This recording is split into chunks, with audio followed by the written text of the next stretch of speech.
my friends, and welcome to episode 131 of the Kiss Army Nation podcast. I'm one of your hosts, Pasquale Veri. And I am Claudius Pera. Welcome to the show, everyone. It's hard to believe Kiss will never again play live on Canadian soil. With the Madison Square Garden show just around the corner, the end is imminent. But as Gene Simmons said, the brand will never die. We, the Kiss fans, will continue to keep the brand alive and kicking. On this very special episode of the Kiss Army Nation podcast, we're going to discuss our experiences with the final Canadian shows of the End of the Road tour with the Canadian Kiss Army. Because in the end, all we have left will be our memories. So we are so happy to share our memories with an amazing panel of guests. So from Winnipeg, Manitoba, we have Megan Ketchison. How are you, Megan? Hi, thanks. Very well. How are you doing? Very good, thank you. From Montreal, Quebec, we are joined by our dear friend, Doug Bentley. Hey, Doggy. Hi, Claudio. Hi, Paz. Thank you so much for having me. This is awesome. Hi, Megan and Mark.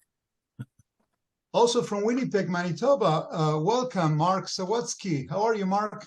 Good. How are you? Thanks for having me. This is great. It's a pleasure to have you. And finally, from Halifax, Nova Scotia, Mark Wetley. How you doing, Mark?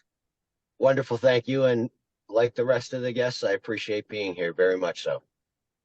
This is going to be so cool. The six of us here on one show talking about our Canadian Kiss experiences. It's going to be an amazing night. But before we talk about our experiences, before we talk about the end, let's talk about the beginning a little bit. So when and how did it start for you? Let's start with Megan.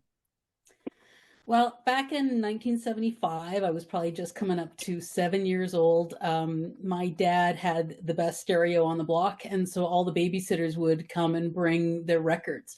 And so this one babysitter brought over Dressed to Kill and put it on, and that was it. I was gone. I was a huge Kiss fan right from then. It took a couple of years before the band came to Regina, which was in 1977. I didn't get a chance to see the show then because it sold out so fast. Tried to see them in England. I finally got to see them in 1985. So when they came on the Animalize tour. So that's a bit of my Kiss journey. Cool. Doug, how about you? My first introduction to Kiss was through 16 magazine. So I saw them as, I don't know if it was 76 or 77, but I saw 16 magazine, bought it, fell in love with the style, them before even hearing the music. But I got Destroyer pretty quickly. And I was very fortunate. And then Alive. So it was Destroyer, then Alive. And that was just, I mean, seeing the picture was enough for me. But I saw my first show in 79. I saw the Dynasty Tour, which, Pask, you were at as well in Montreal. And have been, went up and down with it. When the makeup came off, I sort of lost a bit of interest, but picked back up again later on. And it was awesome to catch up on that music that I had missed. And now my wife and I have been on the last 2 Kiss cruises. And we're going to be in New York City for the last show, and we're pretty happy about that. Awesome.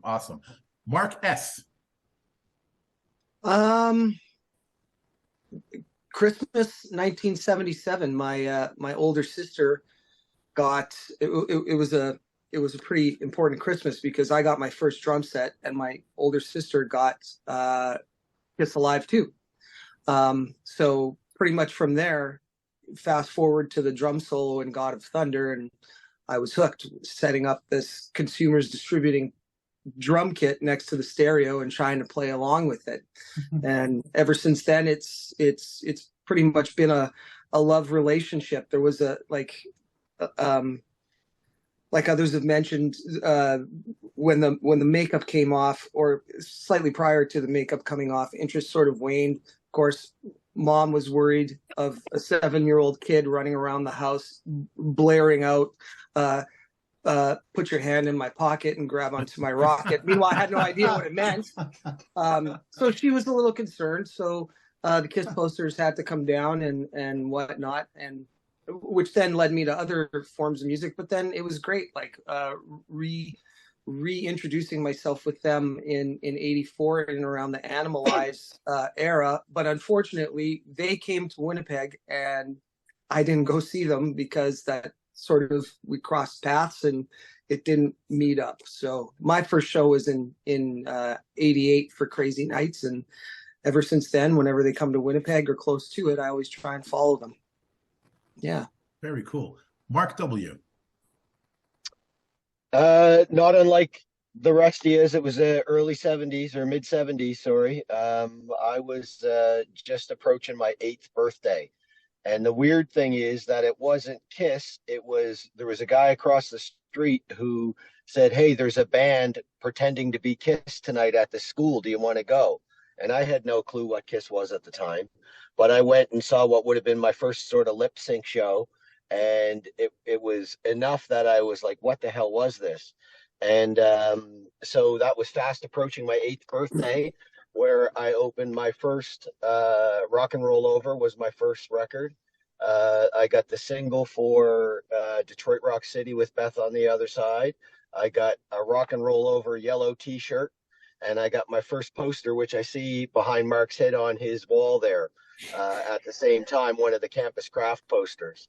And that started, I say I've been collecting Kiss memorabilia since I was 7, because the memory started at 7. The official memorabilia started at 8 years old. And as you all know, we get bitten by that bug. And geez, when I look at things that I've done in my life, really, it's been the greatest commitment that I've made. Relationships, jobs, cars, any of these things have come and gone, but Kiss has been constant in my life, as to all of you. Hence the reason why I think us type of Kiss fans get together at these events, and we just have this sense of camaraderie that I don't think is matched by any other fans or bands. Mhm. Yeah, I think, you know what, that's a really nice way to put it. As you were talking, Mark, about commitment, it is true. I guess it applies for all of us. No matter what happens in your life, this band has been with us forever, and now, it's kind of a bittersweet. It's coming to the end, at least for the entity, tour of the entity, part of the band touring, and now getting into the specific topic of going to the shows. We all attended shows in the recent days. And we wanted to ask you something. So before the iconic curtain came down and pyro filled up the air, did you do any pre-parties? Did you meet up with fans? Did you do any meet and greets or sound check? Doug, I would like to start with you. Hey, start with me. Sure. Thanks, Claudio. Yep. Pretty much the whole weekend was spent with Mark and with Pask. Saturday was in Montreal. My wife and I brought the kids. They're 12 and 8. It was their second Kiss show. We brought them end of the road when they were 4 and 7. Wow. So we hung out at Ye Old Orchard beforehand, before the show, with Roger was there. Whole group of Kiss people congregated, thanks to Kiss Army Nation, putting that out there. And I spent pretty much the weekend with Pask and Mark, going to Montreal and then Quebec City, on the road to Quebec City, at Quebec City, after Quebec City, with them. The Normandin restaurant. Pask and I have a membership card. We got points, man. We're traveling Delicious. in style. It is.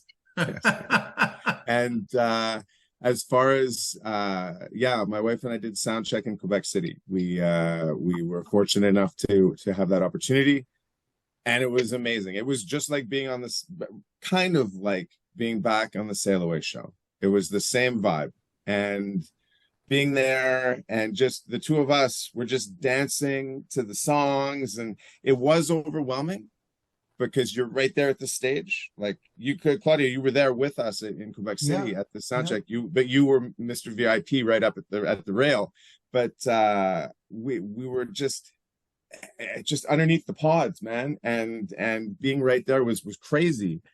But I think because we'd been to the cruise and on at the sail away show, we weren't sitting there stunned, which is easy to be in that situation. Like we're like, yeah, I hardly took any pictures, but we were just dancing and we were actually interacting with Paul. He came to our side quite a bit, and he was smiling because we were the only two people doing this kind of thing to Plaster Caster, and he gave us a couple of head jerks, and it was, man, it was, yeah. I don't even, I'll leave it at that. I could go on. It was amazing. Mm-hmm. Super cool. Yeah. Mark S., how about you, my friend? For me, this like past 2 weeks of them touring Canada, it started off in Edmonton. Like I said, my sister was the responsible one for bringing Kiss into the household, so we kind of sort of thought it would be fitting that we would sort of close the chapter on that book. She's only seen them, I think, 3 times, all of which I've dragged her out because she thought, hey, this would be cool to see. And then she also got bit by that.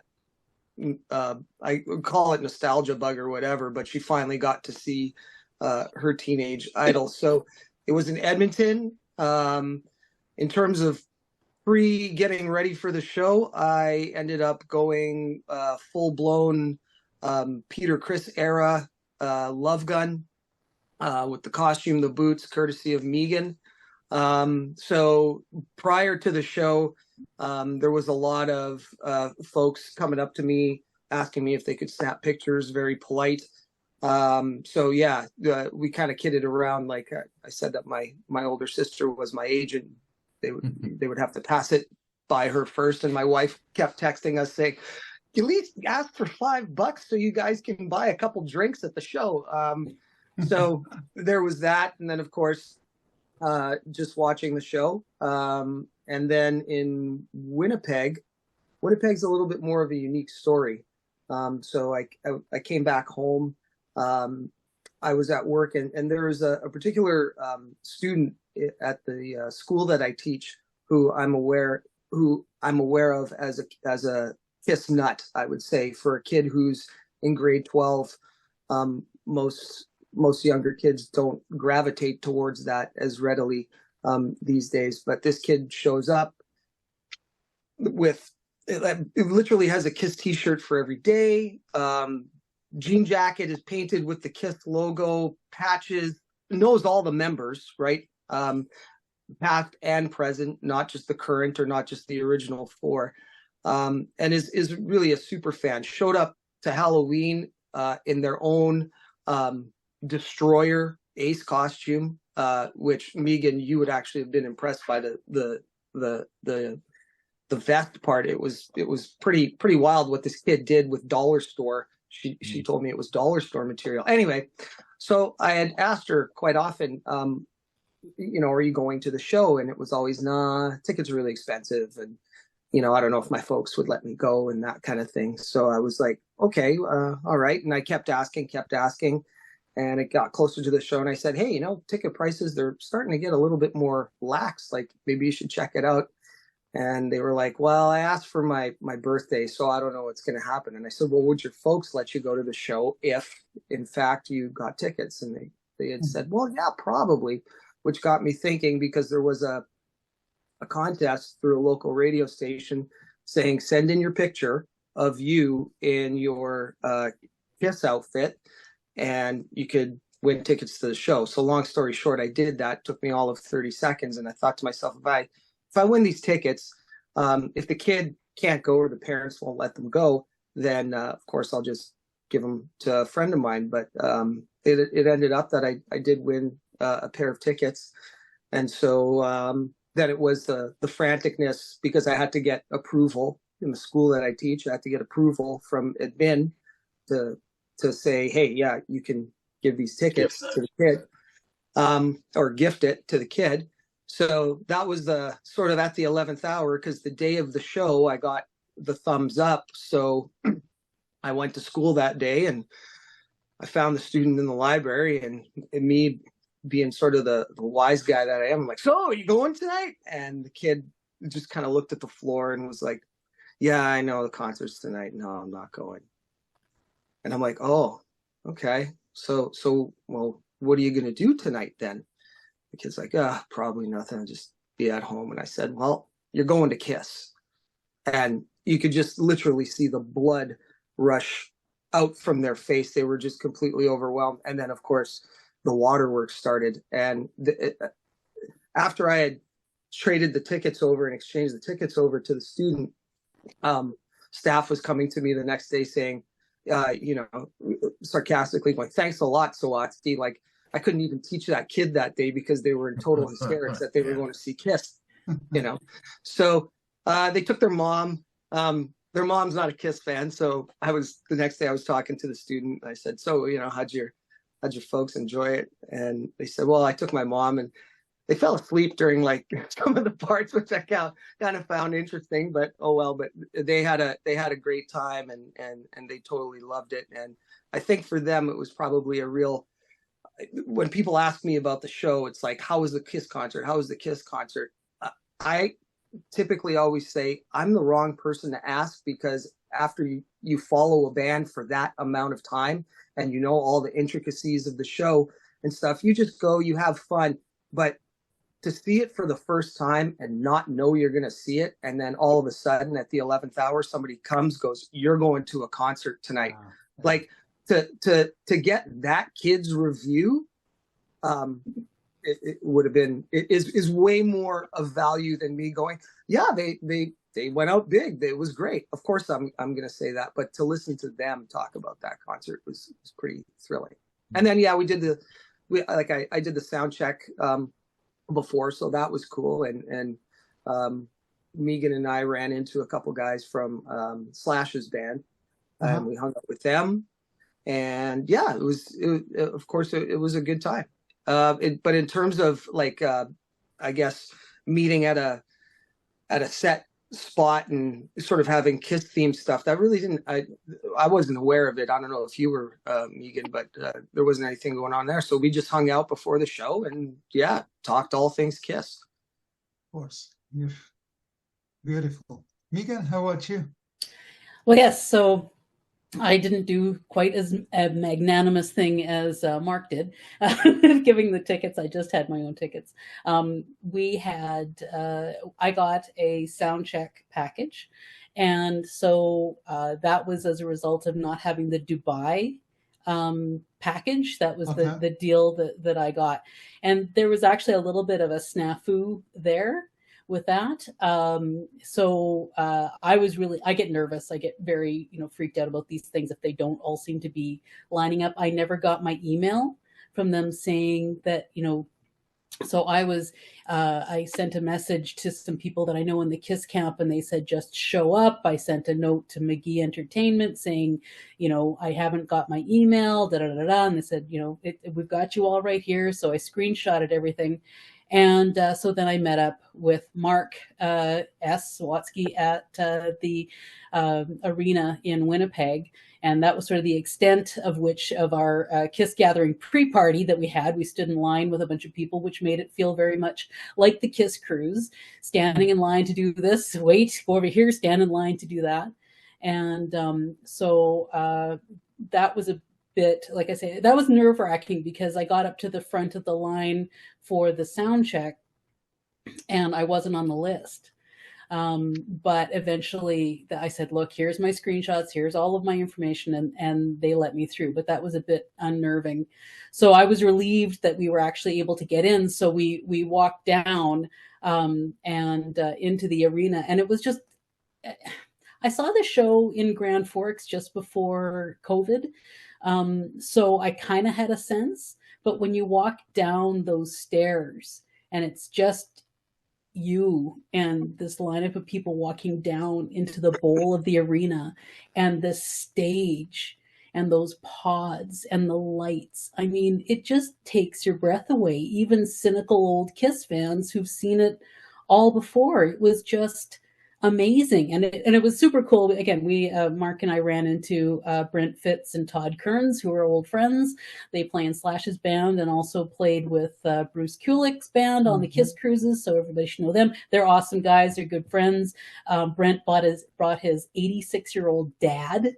Oh, wow. And so, there was Merv, he was down there and just the sweetest guy. And what was super cute is, of course, Gene and Brent are good friends. And of course, Brent and Todd being half of Took, Gene comes out, hey, there's half of the Took guys, and he's throwing picks at Brent and Todd all the time, like just, you know, firing them at them, and says, oh, Brent and Todd, they're going to be in my band. They're in my band. So, you know, Gene had said that, I think, on the cruise as well, but then he said it again at sound check. So that was cool. So when Paul and the rest of the guys came out, they did their 4 songs, and they seemed to have a lot of energy. They seemed to be having a lot of fun, which was good. It was nice to see them with that kind of energy and enthusiasm.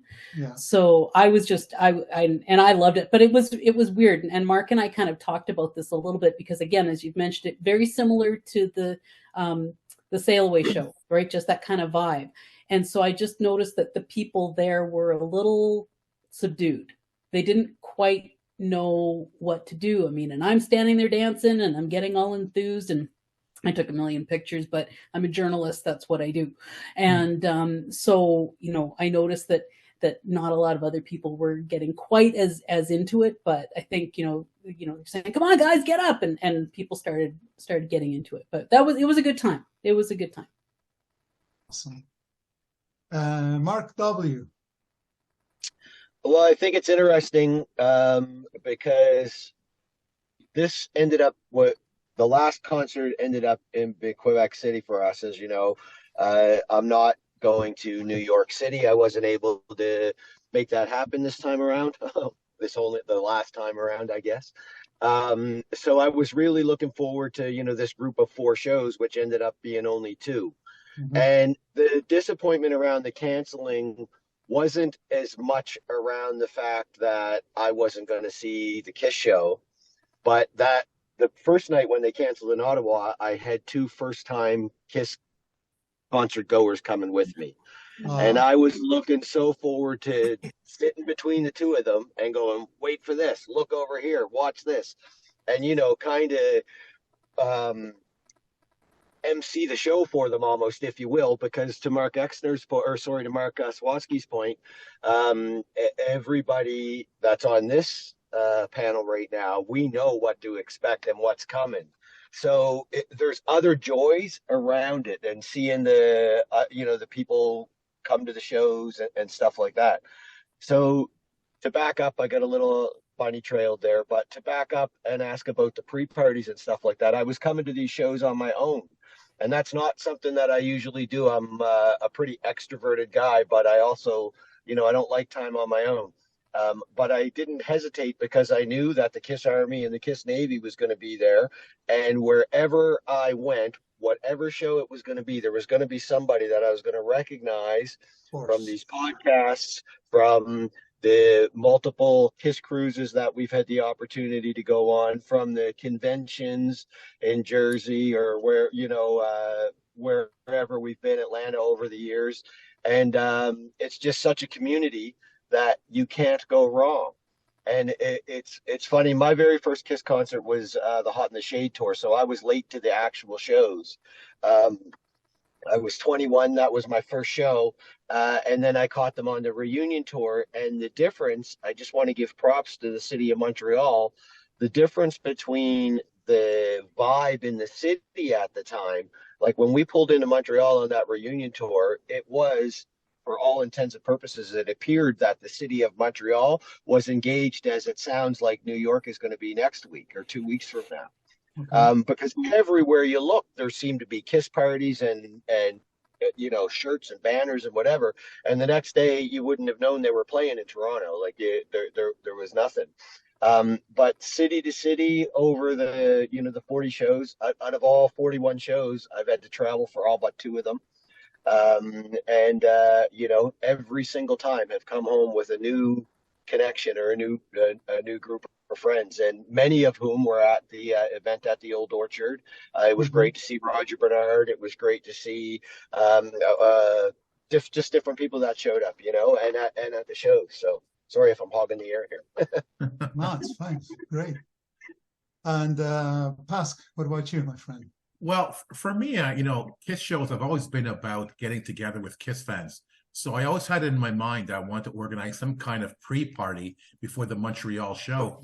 And my original intention was to do something at my place, something smaller scale, close friends. But I didn't think that would work out because we're so busy doing so many things. I thought, let's do something downtown. It might be a little bit easier. So 2 weeks before the Montreal show, I went to Old Orchard and spoke to the manager. And I asked him, can we do a KISS pre-party here? You know, can we have the music going, the videos going and all of that? Can we have our own spot?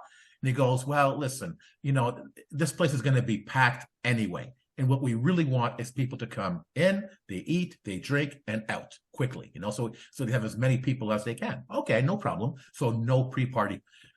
Then I thought, you know what, let me just post something online because there's going to be KISS fans there anyway. So I said, listen, there's going to be a gathering there. I'm going to be there around 4 o'clock. If you see me, come say hi. But then online, I was hearing people calling this a pre-party. They kept on saying, no, it's not a pre-party. It's just a gathering because people are going to show up anyway. Just come say hi if you see me. But it's not a pre-party. The manager's going to kill me. But people continue to call it a pre-party. So then I went to the Old Orchard the night of the show, spoke to the manager. I go, listen, this is what happened. Everybody thinks this is a pre-party. It's going to be busy. He goes, it's usually busy anyway. No. This is going to be insane. He goes, okay, listen, as long as people come in, eat and drink, no problem. And then he gave us our own spot in the front of the tavern, which was fantastic. So it turned out to be an official pre-party anyway. And that was such a highlight for me because, you know, seeing people coming from different parts of Canada and the US, meeting familiar faces, having a drink with people, taking pictures, you know, what a great start to the KISS concert event in Canada. And, you know, Claudia, you can talk about more about this later on. But before that, we went to a restaurant to basically kick off the festivities the night before. Mm-hmm. I also did the sound check. And Megan, I agree with you. I went to over 70 shows and it doesn't get old.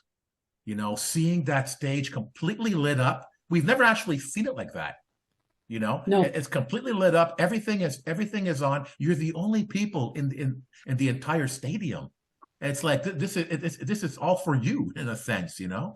And you know, Doug was saying how he was dancing and everything. I was one of those people. I was like, I was completely overwhelmed, just trying to take everything in. And I took some pictures and took some videos. But oftentimes people are like, Pask, are you there? No, because I was taking all that in. It was just so overwhelming. So Montreal was really go. And I found Quebec a lot more subdued for me. After the sound check, we met a couple in line for the sound check from Saguenay. Such an awesome couple. Then we met them again at the restaurant in the venue, and we just spoke for over 2 hours. It was so nice. And then I went to that particular concert alone. So basically, I sat up in the section 101, 2 sections away from the stage, up against a wall on top. I just basically sat back and watched the show. I had a whole bunch of old people around me. None of my friends were around me. Nobody I knew were around me, so I didn't really rock out. But like the sound check, I was there just absorbing everything. I danced away the first night. The second night, I just took it all in. Took it all. And I could only imagine what would have happened in Ottawa, man. Just imagine. Oh, yeah. All right. Talk more about that later. Claudio, how about you? Well, you know, for all intended purposes, you know, my plan was to be with you, Pask, and, you know, and Doug and other people at the Old Orchard. But just a couple of days before the show, a friend from other country came home, and he's kind of well connected with the band and stuff. And then I was really fortunate to have all access, you know, passes for Montreal at the beginning. And then you know, I was able. That was a once of a life experience for me. I had never had the chance before to be when KISS plays big venues like this. I could never get, you know, sound check passes or meet and greets and that kind of stuff. And the fact that it happened in Montreal, it was really special for us. And and then it was a dream come true. I concur with you guys what you say about the sound check. I couldn't believe it when I got into the venue, and seeing those lights, and being up front there, watching what Paul and Gene were doing. The sound, I find the sound was so amazing on the sound check. Nothing to do with of course, there's other acoustic stuff, and when the venue is packed. But I couldn't believe it. It was like being on the Sail Away show at the cruise, but on steroids. It was amazing, really amazing.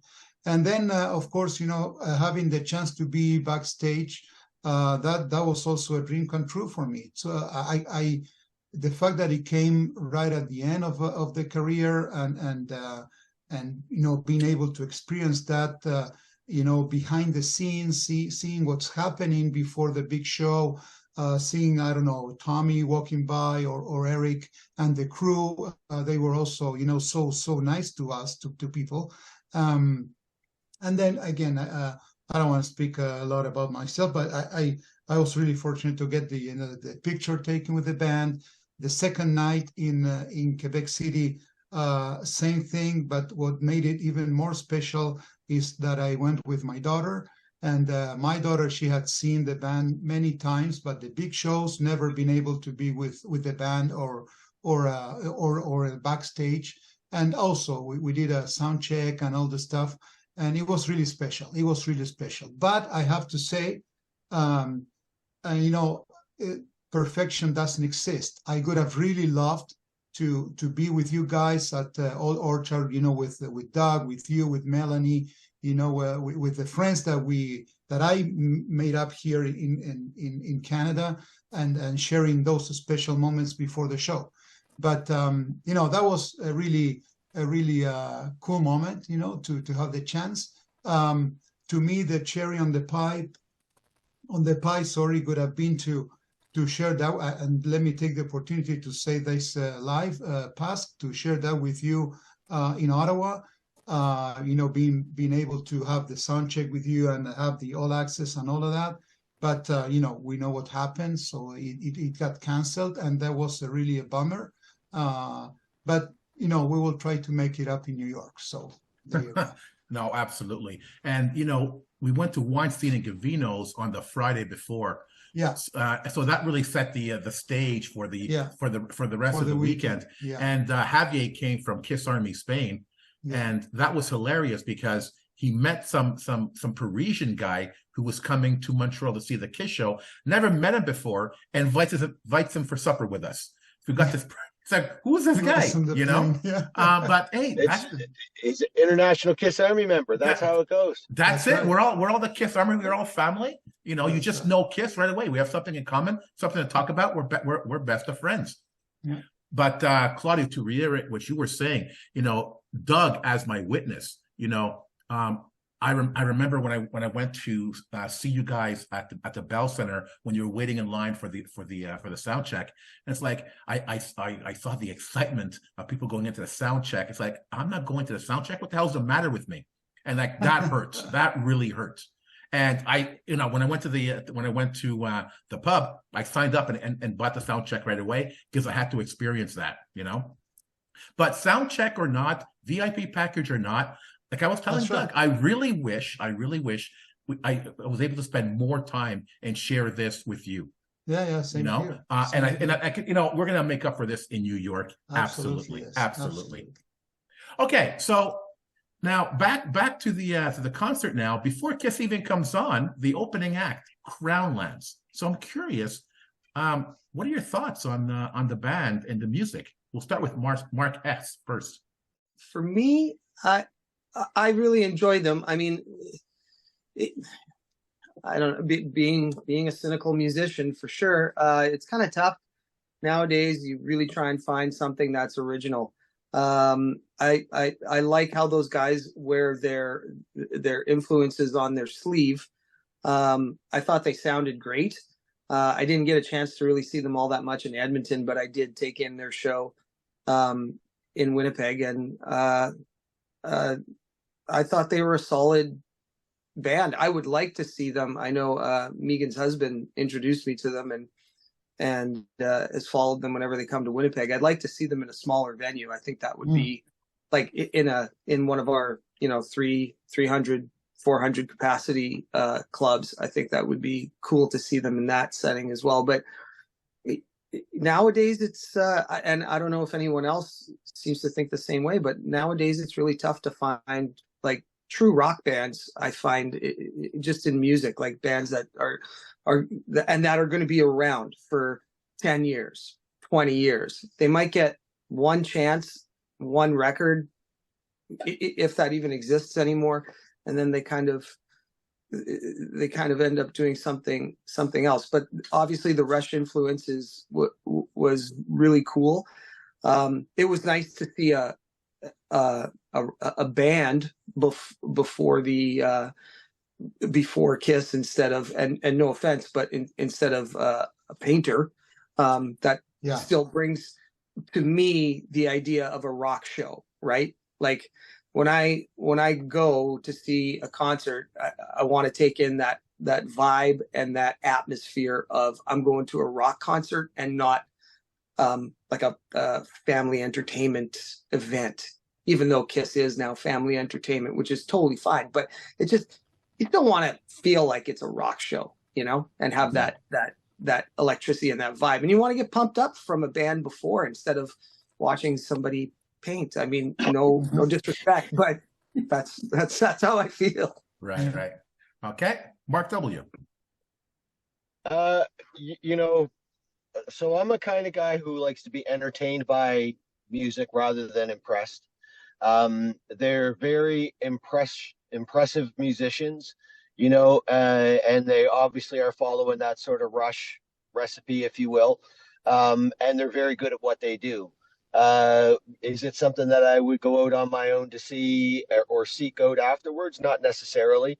I was very happy, though, that there was a Canadian band, that they had a Canadian band opening. I thought that was great. But on the other flip side of that, we know that was at the sacrifice of potentially seeing Amber Wild, which I'd like to think that wasn't a financial decision necessarily, but I know there was just in the last couple of years there were changes made to the performance legislation in Canada that you have to pay crazy tariffs to perform here. So it could have come down to any number of reasons, but I liked what they did. I was not planning to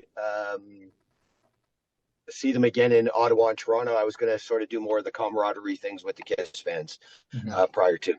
Right. Okay. Megan? Well, as Mark had mentioned, Swatsky, my husband's been a fan of theirs for quite a while. So their music is on the loop in our house. So I actually was really looking forward to seeing Crownlands, and my kids like them too. Now, what was super cool is watching them. Both my kids play bass, and it wasn't until the bass solo started that they got really into it, that they were watching it. But I really did. I appreciated the Canadian band. Mark, I didn't know about the tariff thing. So, because I was wondering why Amber Wild was still doing these after show concerts, supposedly. And so they were on the road with Kiss, but they weren't opening for them. So that would be interesting if that was the reason why. But no, I quite enjoyed them. I thought this set was pretty short though.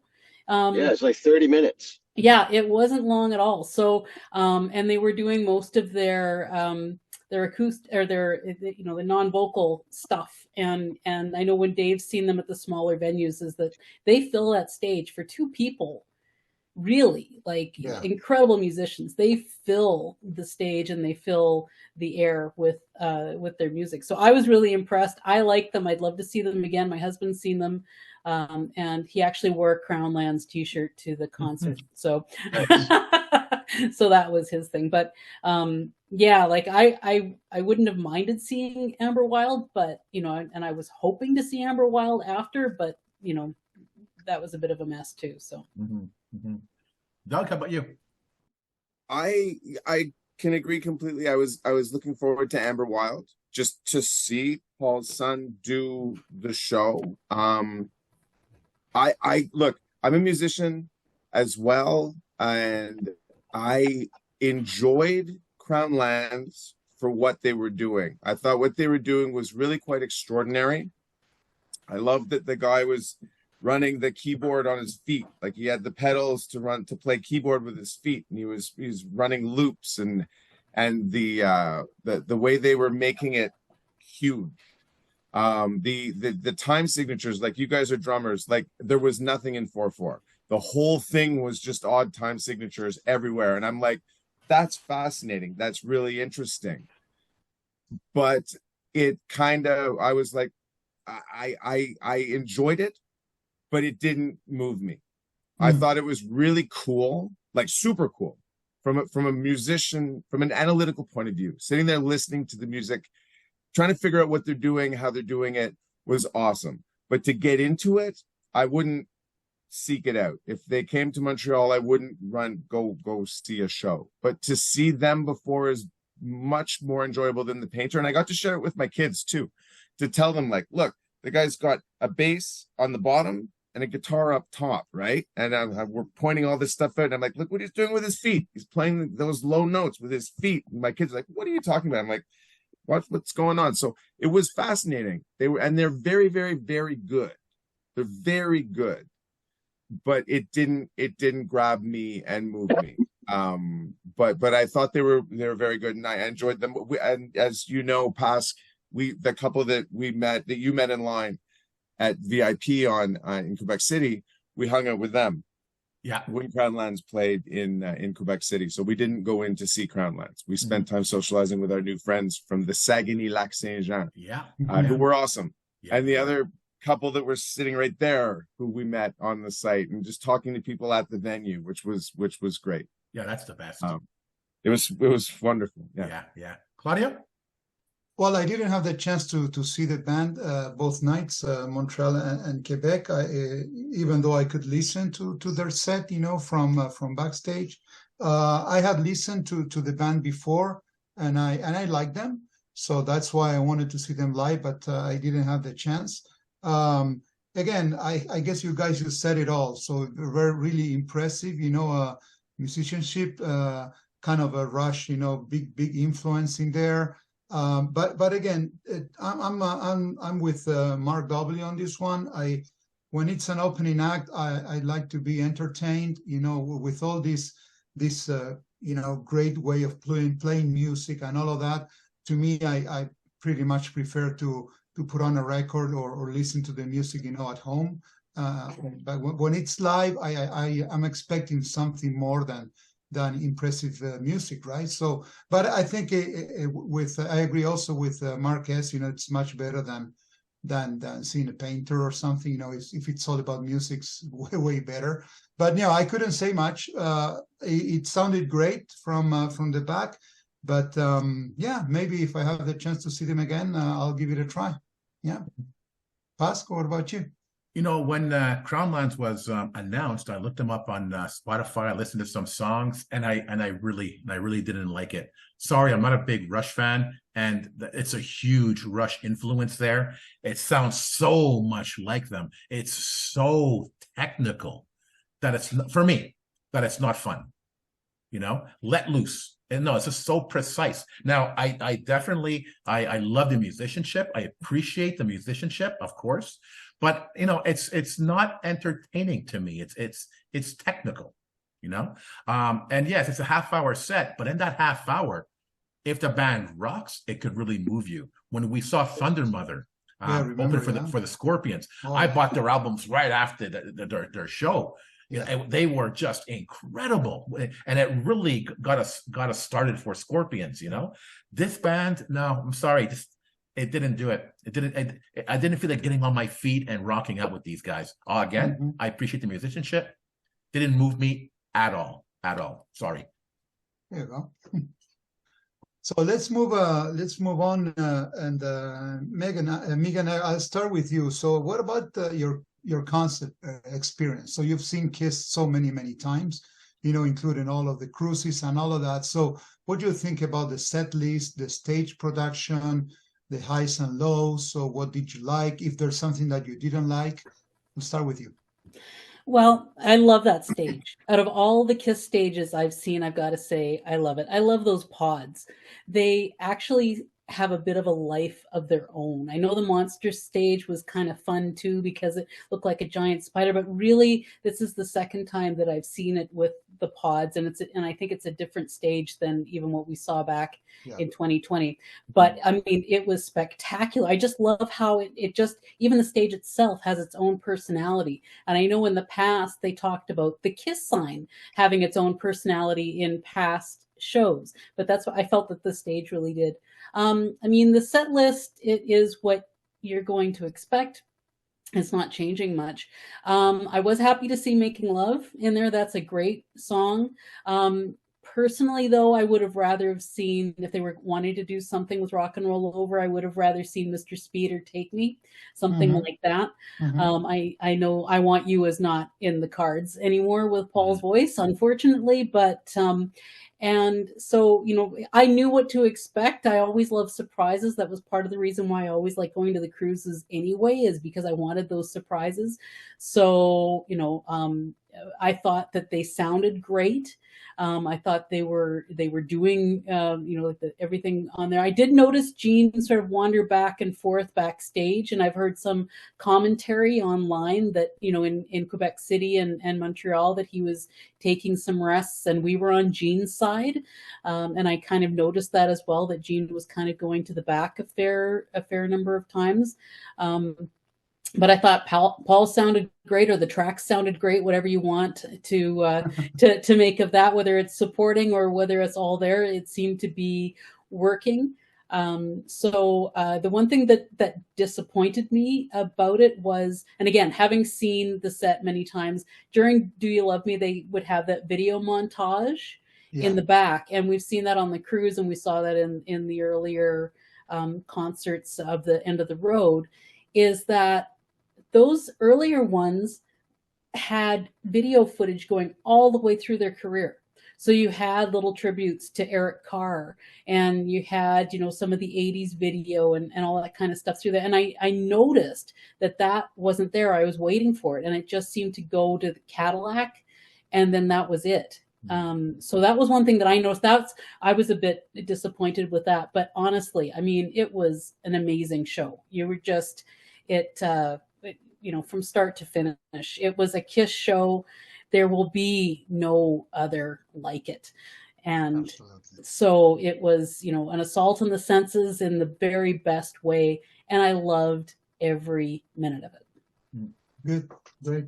And Megan, let me ask you before we move on to Mark. You know, the last couple of days we've seen, you know, news of, you know, cancellation in Ottawa, then Toronto, and most likely in Knoxville. So that's a really, you know, low for what's happening, you know, with fans, you know, waiting to see the band for the last time.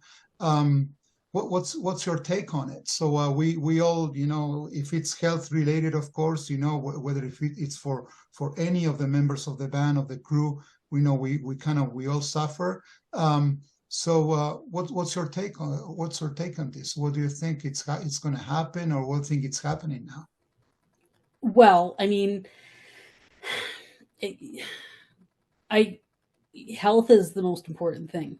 You know, I feel really bad. I mean, we were exceptionally lucky in Winnipeg that we got to see them, and getting to see them in Montreal and Quebec City, lucky as well. I feel terrible for everybody in Ottawa and in Toronto. But I mean, Paul's not going to not do a show just because he's got a sniffle. You know, those guys are consummate professionals, and they'd have to be pretty sick. We did actually, when we were in the sound check, we did meet the band's doctor. He came running down because I guess he knows Brent and Todd. And so, you know, they do have a doctor with them and making sure that everything's okay. But, you know, honestly, I mean, I got sick after, you know, a few days afterwards. And so, you know, I got COVID. First time I've ever had COVID. Oh. It appeared 3 days after the show. Bang. You think about the meet and greets that they do. You think about there were like 2 days between Saskatoon and Winnipeg, so it was a rest day. Then there were a couple of days between Winnipeg and Montreal, a couple of rest days. But those shows that you guys had in Quebec and Ontario were just bang, bang, bang, bang, bang. There's no downtime whatsoever to rest. So, I mean, I feel terrible for you guys that missed the shows, but you got to know that they're not going to do it. I wonder if if the shows are going to be canceled all the way through to New York. Yeah. And whether or not those meet and greets and that kind of stuff are going to go forward, because, you can't control people, right? Yeah, so that'll be interesting to see. Yeah, that's the big question. Thank you. Mark W. again, so a concert experience, set list, highs and lows. What do you think about these cancellations and all of that? I think so. The set list, I think we're going to be the most critical group in the set list because we're going to be the people that are looking for the deep cuts and all of that. I think they did a tremendous job of trying to cover, all the eras as best they can and do a good representation. And I really have no complaints whatsoever about the set list because that's what I was expecting. I wasn't expecting a cruise set list or a Kiss Unplugged set list or anything like that, because that's not what they're playing this tour for. The stage is ridiculous, and I've noted as well throughout that there's been some changes that have occurred. But I loved seeing Sam Serpent back. I love seeing the Cats come back. And I love the way that basically as that show flows, there's an event every song or two. Of course, there's, the pods coming down initially, but then you've got various times that different risers are going up. You've got the Breathing Fire, the Spitting Blood, the Flying Across, the Cherry Pickers coming down. It's just, I don't know how you could fit any more into that show. And when Pasquale talked about just kind of sitting back and taking it all in, I think that's been the best part of being able to go to so many different shows, is that depending on my frame of mind, sometimes I've been glued to one particular member and watched, Eric Singer all night, or I'm standing back and not looking at anything but the entire big picture and saying, holy shit, those mannequins start, or, those inflatables start 180 feet to my left, and then they go another 180 feet to my right. It's just massive, the production level. And the fact, I don't know, and maybe somebody on the line does, but I assume they've got to have a leapfrogging production because there's just so much work to that, and the precision is insane. Do you any lows, any kind of things that disappointments or and actually I'm going to ask you the same question as Megan. So what do you think about what's happening now with this health issues with Paul, and what might happen in the near future? Well, first thing, Paul, if you're listening, which I know you're not, we all wish you the best. And hope you make a speedy recovery. And thank you from the bottom of our hearts for everything that you've contributed to our lives for the last 50 years. Get well soon. But since you're not listening, I'll answer the question. And I think that obviously first and foremost is their health. For selfish reasons, I was like, I don't care what's wrong with you. Take some Gravol, take some Imodium, put some makeup on and get up there, but like you say, there's so much at risk. And I don't think that they have the opportunity to kind of really pull things back from New York yet. So everything I understand from a business continuity point of view right now is to make sure those New York shows happen. And if that means they have to sacrifice some of these along the way for his wellness, then that is what it is. It's a business decision, and they're a business first and foremost. So I understand that. I do think that they have a succession plan, and they've got a member ready to go, for the future. They've probably got people in mind for future Paul Stanleys and future Gene Simmons already. And I think if it was Eric or Tommy, we may have actually seen a sub in that night. And then continue on. Like if you go back, I think it was on the reunion tour when Eddie Cannon sat in for Peter. For one night, or the farewell tour perhaps. But and they played the show previously without Paul when he had his tachycardia episode, 10 years or whatever that was ago. Yeah. So disappointed, but I understand every bit of it. And, the worst part of it is for me is it's definitely, it's not a rebooking of that show. It's a cancellation. It's a cancellation. Unless, and I don't want this to happen, but if their health is affected to the point where they have to cancel New York, then I think there's a pretty good chance they'll rebook those last 8 shows. But, if they're back on in the next day or two, then we don't have a chance of seeing them again, other than you folks going to New York. Okay. Doc? Yeah, I was thinking Brent Fitz would be the only guy I can think of who could step right in. I don't know if you're going to get an spaceman ready, at this point. I think they're focused on what they're doing now to put these shows together, and just to keep where you were, Mark. I think they canceled Knoxville for tomorrow. I think they're going to cancel everything up to New York City. Everyone rests, everyone gets healthy. They do the 2 shows, and then that's it. That's it. Yeah. What's between Knoxville and New York? I think Indiana, isn't it? Indianapolis? Yeah, is it just 1 or 2 more shows? There's 4 shows, I think. Oh, wow. Between. Yeah, there's That's 4 a lot. shows. Knoxville there's 4 and shows. 3 more. Yeah. Indiana, Like in the next 9 days. Rosemount, Baltimore. And Baltimore. Yeah. Well, if they do plan to do, if that is a possibility, I would like just for them to rip the Band-Aid off for everybody's sake. Cancel them all. Yeah. Cancel them all. I know that they made the effort to make Toronto happen and stuff like that. But like I say, it really added 2 days to my trip and all of that stuff. And I'm certainly not the only person that's been inconvenienced to that level, right? Yeah. Oh no. From what you guys saw, the email that I posted on the Kiss Army Nation, that was from Doc. I was dealing with Doc himself. Then he passed me to his assistant with regards to the Dubai and then the compensation with the sound check. So I had emailed Doc, and then the day after Ottawa was canceled, I said, well, why not? I'm going to email Doc. So I did, and I expressed, our concern for the health of the band, and I mentioned in my email that, we got friends who are starting to drive to Toronto. Communication at this point isn't really important. And then when Doc emailed, I posted it on the group, and Doc said that things are looking up, and we hopefully will be doing the show tonight. So and that's from Doc McGee. I was kind of blown away that he actually answered me that morning, but hey, that's, it's his email, and they were legitimately trying to put those shows together for the fans who were going. For them to cancel Toronto, that's big. Like, you think Yeah. about the number of people that probably had meet and greets. That was the last Canadian show. Yeah. It would have been huge. I mean, on a Canadian level, it's kind of like canceling New York, right? Yeah.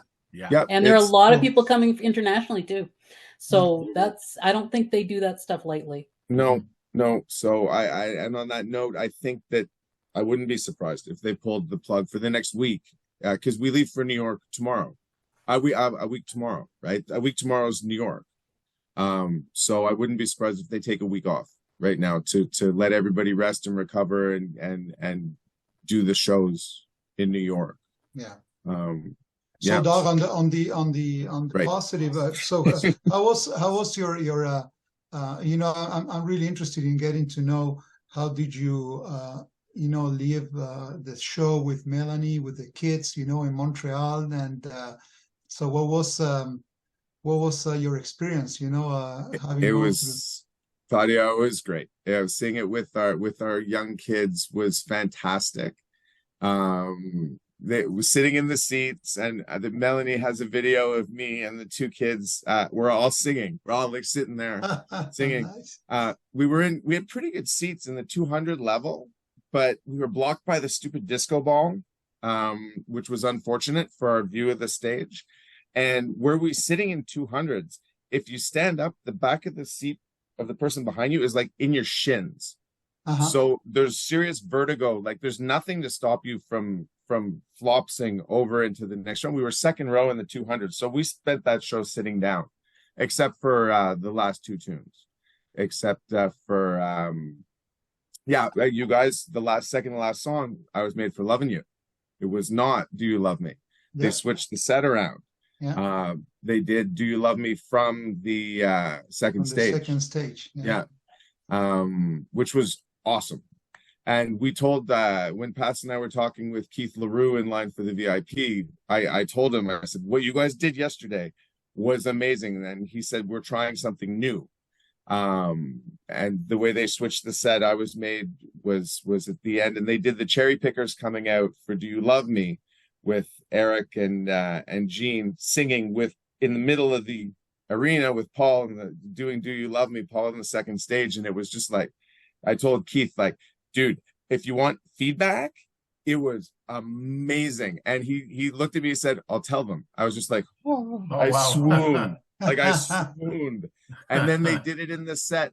They did it in the set that night too, which they weren't sure if they were going to do, because during sound check, I went to in Quebec City, I went to the sound guy and I was talking to the sound man and I said, are you guys doing that? Are you doing the Do You Love Me from the second stage tonight? And they looked and they said, we're not sure. We don't have the set yet. We don't know if that's happening tonight as well. And they did do it that night. So but seeing it with the kids was remarkable. It was amazing. We all had such a great family experience. They loved it. To share it with the kids is, I mean, it's a family memory that will take forever, which was crazy. Such a good time with the kids. And then in Quebec, we were lower. We were fourth row, right at Paul's stage. So we were looking out Paul's stage, and then the stage was there, and we were fourth row. So we didn't know we were so far down. And my God, those seats were incredible. We couldn't really see the pods the first three times we saw End of the Road. So twice in 2019, and then the night before, we were up higher, so you could sort of see the pods. But being fourth row, it was stunning. It was absolutely stunning to see this. Like I would just be like, holy shit, get my camera, get my phone out, boop, okay, got it. And then like rock out, and then like the next montage of lights, I'm like, holy shit. And like just every picture I took is like unbelievable. They're stunning. So the stage itself was breathtaking, absolutely breathtaking. To see it from down low like that. On the Ottawa show, we were sitting front row at Paul's stage, like this. We were right on the aisle, so we were on the floor to see this anyway. So that's kind of a little bit it hurts, heartbreaking. But whatever. It was great. The confetti was everywhere. It's it was a Kiss show, but it was I've compared to you guys, I've only seen around 15 shows. So compared to you guys, it's not the same number, but it's got to be, like, other than on the cruise, it's got to be the greatest, the best show. From being the point of view in that stage and that setup and everything was breathtaking, like from start to finish. With the kids, we sat and we boogied in our seats, and then we stood up for I Was Made and Rock and Roll All Night, and that was it. But right when rock and roll hit in Quebec City, my wife and I were standing up. We didn't sit down for the whole show. We just kept going, and we were dancing and taking pictures and just loving it. Just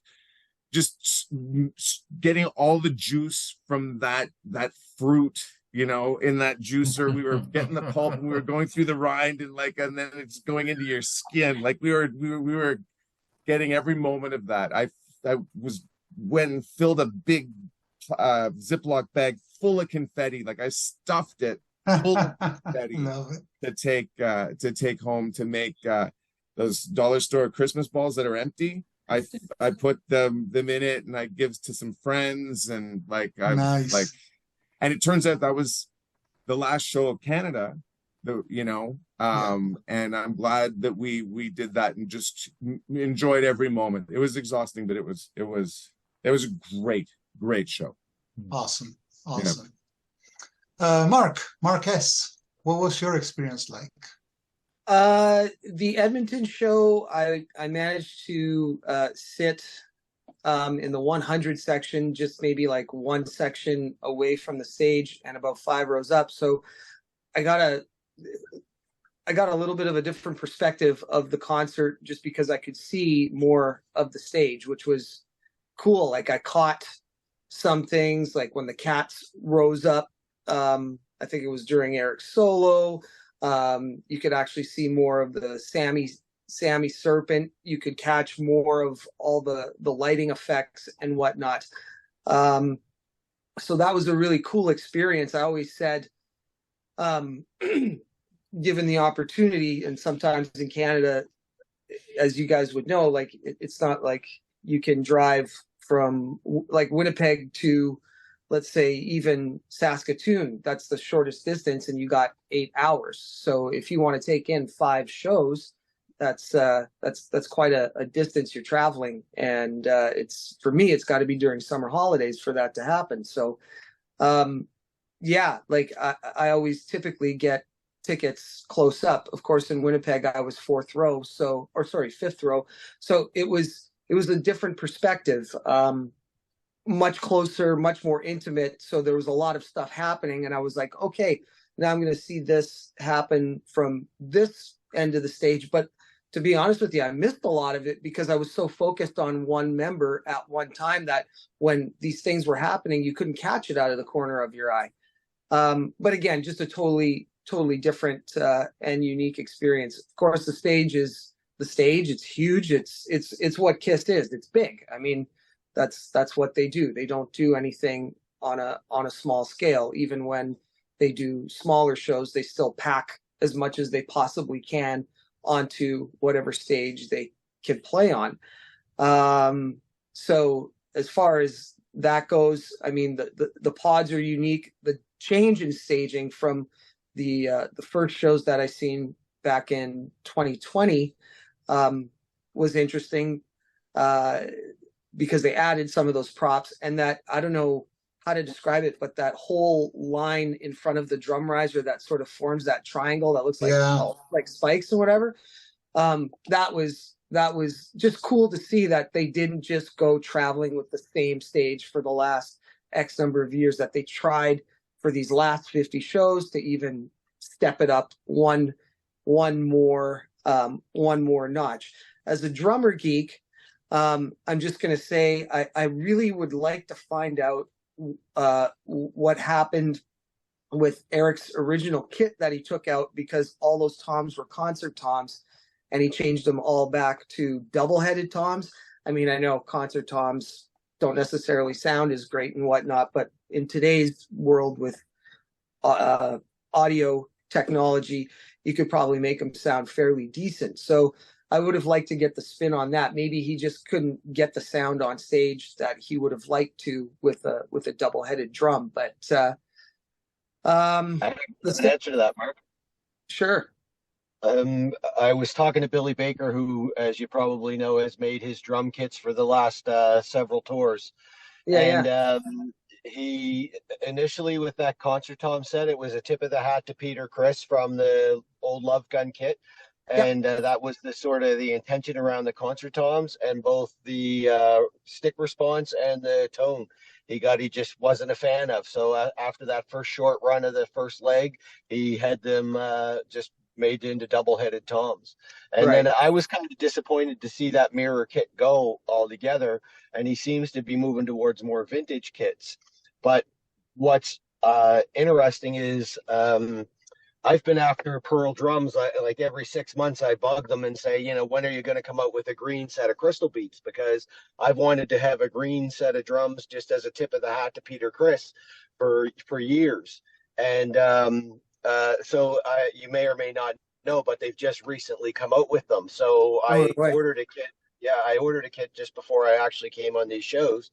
And I sent a message to Billy Baker, and he said they were trying to get them for the New York shows. He said, but it's been impossible. There was a fire in Japan at the factory, and therefore they're not going to have them. But it was the intention for him to have a full green Crystal Beat kit for the final 2 New York shows. That would have been cool. So that's a little bit of drum history, but follow Billy Baker on Facebook if you're not already doing so. He's got crazy KISS stuff in his Yeah, feed. It's yeah. really fantastic.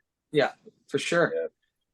Yeah. And yeah, the set list is what it's going to be. It was a good representation of the band. I like the fact also as well that they added Making Love, but they also changed it up. They did that little like Psycho Circus going into the drum solo and then coming out with 100,000 Years. Yeah, so there That was good. like it wasn't the. I mean, I guess the haters are going to say, yeah, it's the same set list, but it wasn't, right? There was the Tommy and Paul guitar duo, which was cool. Which I think also shortened Tommy's actual guitar solo, which that's fine. But there was some changes, some notable changes that at least I didn't feel like I was going to see the same set list that I seen X number of years ago.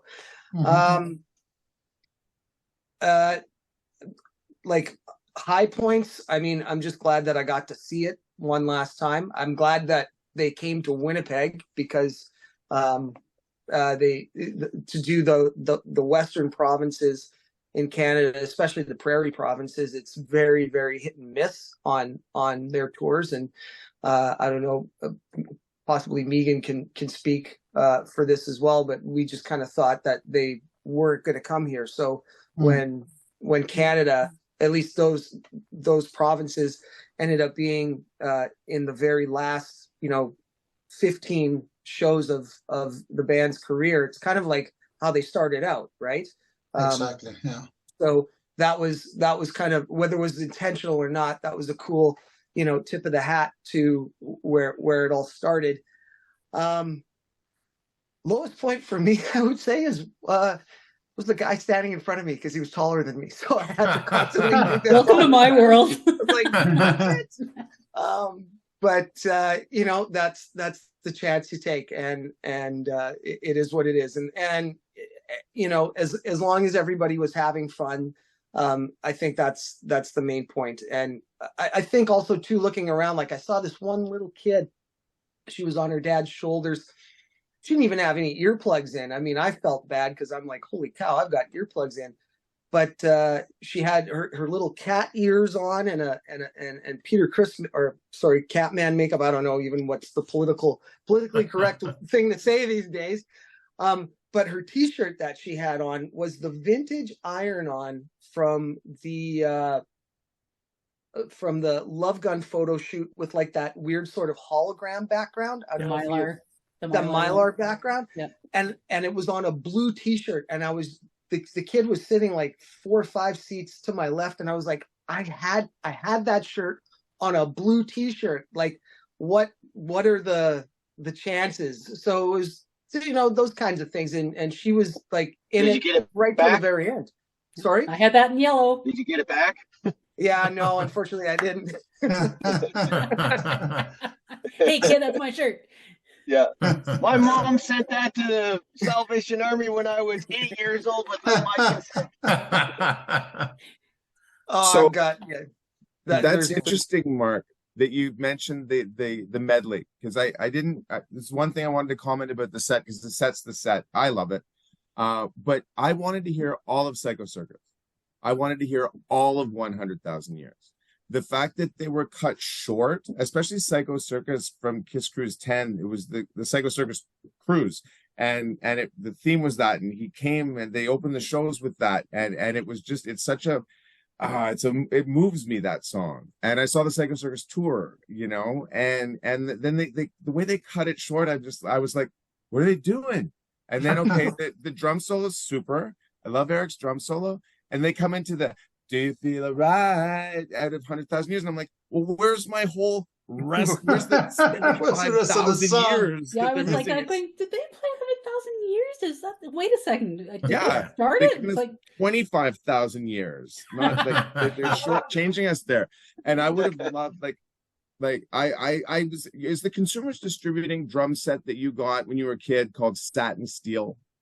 Yeah. maybe I have a picture of it. 'Cause I had that kit when I was Was it Mark, like- you had other Mark. You had, that's what it, yeah.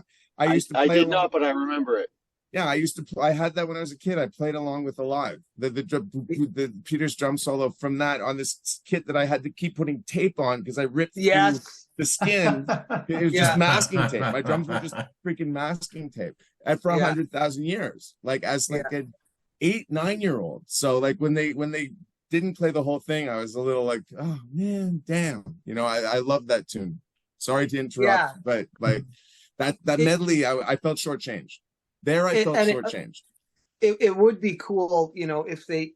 I mean, you know, if we had our way, they'd be up there for 4 hours too. Like, Yeah, exactly. Yeah. Let's do it. So, New York City.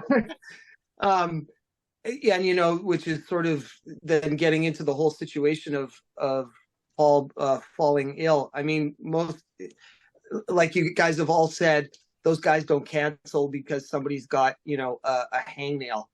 We you know, it is pretty clear in the entertainment business how many people just cancel because, I don't know, they stub their toe or whatever we call a lame excuse. Like, so for these guys to pack in 2 shows and maybe more, Paul's sick and the guy's 71. I know what my grandfather looked like at 71. I know what my dad looked like at 71. I went to when we went to the sound check thing, I just looked at Paul and I'm like, I want to look like that when I'm 71. Exactly. If I can look that good at 71, I'm winning. Yeah. So, but you know, what presents on the outside, I mean, it's a 71-year-old guy on the inside. And you know, everyone, we all know we all have our expiry dates.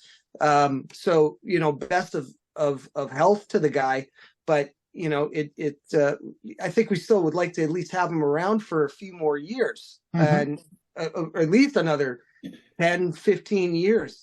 If the guy could just kick around, I think it would be great. So yeah, his health is of the utmost importance, as the rest of them are. And I mean, again, you know, like those entertainers that I talked about canceling shows, that's also coming from people who are in between 25 and 30 years old, Exactly. not 70 plus or in their late 60s. I don't know how they do it. They must have really good doctors or something, but you know, it's really impressive that they have that kind of stamina to keep going and just be able to do it still. Like it's really amazing, I think. It is. Thanks, Mark. Pask. I've been anticipating these shows for a very long time, and I know it's coming to an end. And I know people are saying, "Oh, it's not going to be over. They're going to do more shows in 2024." I don't believe that for a second. December 2nd, it is over. So I want to experience this fully, absolutely fully. And I went in there full guns blazing. The Montreal show, man, it was go, go, go. I was on what, 4 hours sleep, nonstop, meeting people, rocking out at the show. The show itself was fantastic. The stage, it was mentioned, it was ridiculous. It was, you know, the laser show, very similar to Hot in the Shade. It was something else. You know, the stage where Paul flew, the lights that looked like the laser lights and Kiss Meets the Phantom. You know, that was really cool. And Doug, I liked the melody part. I thought that was something different. And I was on such a high after that. Then going to Quebec City, experiencing the sound check, just incredible. Meeting that amazing couple. And in meeting that amazing couple, that's when I became a little bit introspective. I was thinking about, you know, the end and, you know, how much this band has afforded me. They've given me such an amazing life, so many once-in-a-lifetime experiences. And, you know, with Kiss, my life has been at this level. It's never going to reach that level ever again. It might be a little bit lower, but I'll never be able to experience anything comparable to what we're experiencing now. And I was on such a high looking forward to Ottawa. And it's like, now I have a VIP package. This is going to be incredible. Finally, sharing this experience with you, Claudio. It's going to be amazing. And it was canceled. Doug was there. I was devastated. I was devastated. I wasn't that fan. Oh, freaking Kiss, man! They had to cancel. We absolutely not. At the time, we were at the sound check, and it was around 5 o'clock when we found out that it was canceled due to an illness. I was talking to a friend of Tommy Thayer, and she was saying that she was worried for Tommy. So I thought, ooh, maybe it's Tommy. And then later on, I heard that maybe it's Paul. I don't know. Whoever it was, I wish him the best of health. That's what matters. That's what matters the most. But I was running on fumes. I was running on adrenaline. And then when they canceled the show, the air popped out of my balloon, and I just crashed. And thank you, Doug and Melanie, for trying to make lemonade out of lemons. We were making lemonade that night. Yeah, That's what we were saying the whole time. Yeah, we went to the keg, and we were consoling each other. Other fans are coming to us. And other fans that kept walking in. Yeah. Oh yeah, it was something else. And I was totally quiet the entire night because, again, I was devastated, but I was also exhausted because I wasn't on that high. That natural high wasn't keeping me going anymore.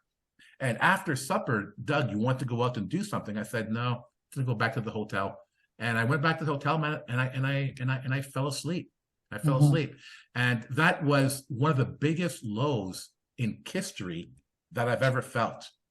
And I'm saddened for the fans who missed Ottawa, who missed Toronto, who may miss Knoxville. Looks like it's going to be canceled from the point of this recording, and who knows what's going to happen between now and New York.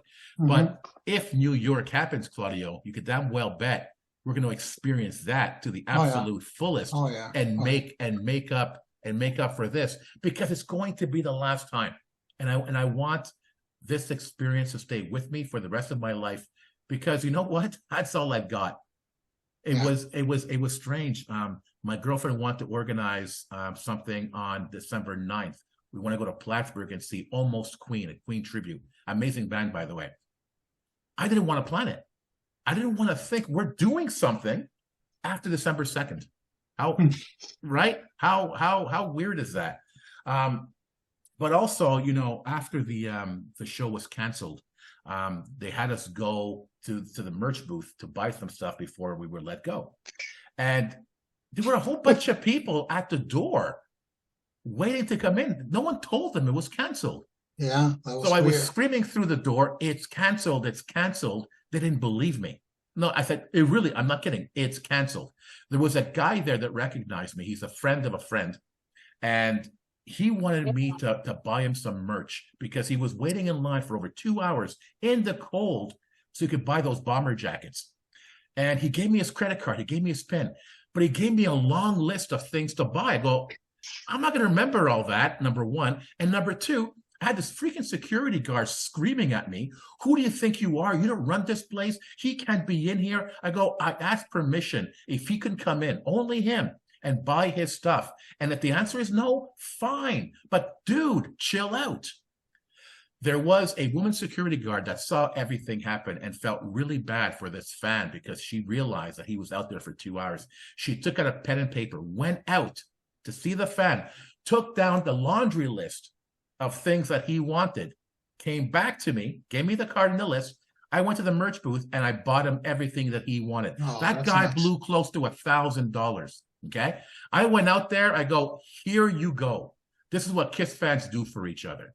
Wow. Right. You know? Wow. So, great, man. So despite everything that happened that night, something good came of it. You know, of course. I often tell my students when I'm in a bad mood or I'm not having a good day, I like doing something for somebody else. It always puts me in a good mood, and that did it for me. Doing something for that fan, you know, it was nice. It was nice. But man, New York, be careful because here we come, man. Here we come.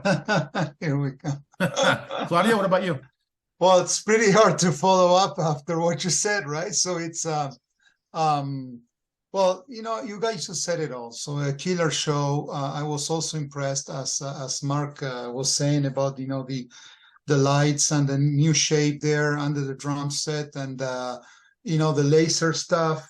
I also loved. Remember a past that I told you when we were actually in the Montreal show, when Paul flies to the other stage. and all those blue lights, go up. I was saying the only thing that I was thinking of is how fortunate we are to be Kiss fans. Yeah. We never stop and think about it. I know that, when you're a fan of a band, of course, you're really into it. But, Kiss has given us so much stuff, and the spectacle and entertainment, musicianship, everything, so many great experiences.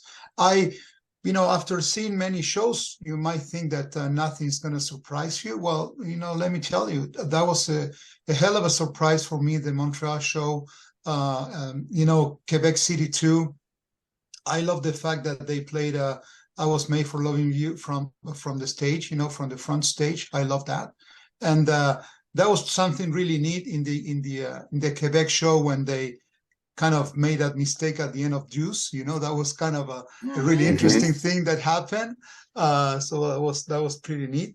And I've seen all four guys in full speed. Paul, even though he might have felt ill the next day after the Quebec show, in Quebec he was on fire. It was amazing. He was amazing. The voice, everything was, he was so hyped. So I don't know. Again, all good memories. Set list, what you guys said, nothing else. I wasn't expecting any obscure or songs, that we know what we're gonna get. And it's always nice when I took the time to look around people as they were playing, because not all the people there were like diehard like us, and everybody was smiling, and when you see people smiling during the show, that tells you something, right? So it's fun, it's entertainment, and you forget about everything else that is going in your life during those 2 hours, and that's what Kiss is about. So I'm so happy that we had the chance to experience that, and hope the best, for Paul. At the beginning, I remember that there were rumors that it was Gene who was sick. Then it happened that it was Paul. Well, let's wish him, a speedy recovery and to get back in full shape and give us those final shows, So yeah. So after any Kiss concert, we're usually on a high, right? And we don't want to go home. We don't want to go home yet, do you? Absolutely not. So what did you guys do after the show? And it begs the question, whether these shows in Canada were your final shows or the final shows in New York, whatever your final show is, what comes next for you? How will you continue to write your history? Doug, we'll start with you. Right on. Well, Pasc, as you know, after the Quebec City show in March, we went to Restaurant Normandin. Yes. And punched our membership cards there. And just hung out, talked Kiss, talked about the show, talked about the band, talked about our experiences with Kiss, talked about the cruise, because we'd all been on the cruise. My wife and Mark and Pasc and I were at Normandie, and we had all been on the cruise together last year. Mark, my wife, and I the year before as well.